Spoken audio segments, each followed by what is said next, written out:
In today's video, I'm going to teach you how to optimize your streaming quality using Restream. If you're just getting started or looking to enhance your multi-streaming setup, understanding these important settings can make all the difference. Let's dive right in.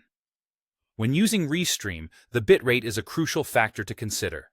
Restream suggests a maximum bitrate of approximately 15,000 kilobits per second or 15 megabits per second when you're setting up your streaming software. This guideline ensures that your stream maintains a high-quality output without overloading your network capacity. Now, you might wonder what bitrate really means. Simply put, it's the amount of data you transmit per second. A higher bitrate results in better quality video and audio, but it also requires more bandwidth. So, it's essential to choose a figure that aligns with your internet speed and overall stability. If you're planning to stream to multiple platforms, like Twitch and YouTube, there's good news. Your upload bandwidth will remain the same no matter how many destinations you're targeting. However, you still need to ensure that your chosen bitrate can fit within your available upload capacity. It's all about balance. Choose a bitrate that not only suits your internet capabilities, but also accommodates the most demanding platform you're streaming to.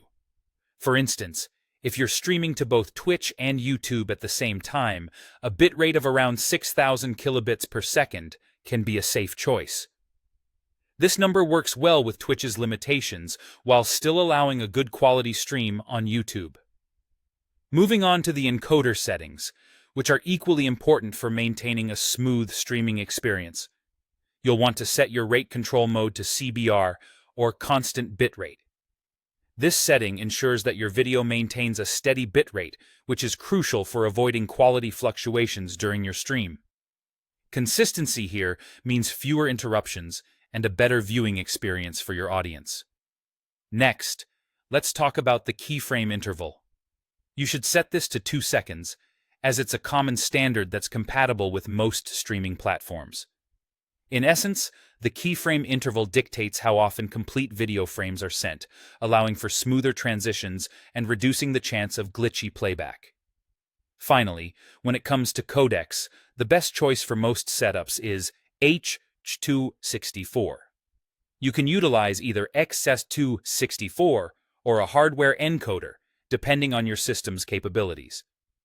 H.264 is widely supported and offers a great balance between video quality and compression efficiency, which is why it's so highly recommended in the streaming community.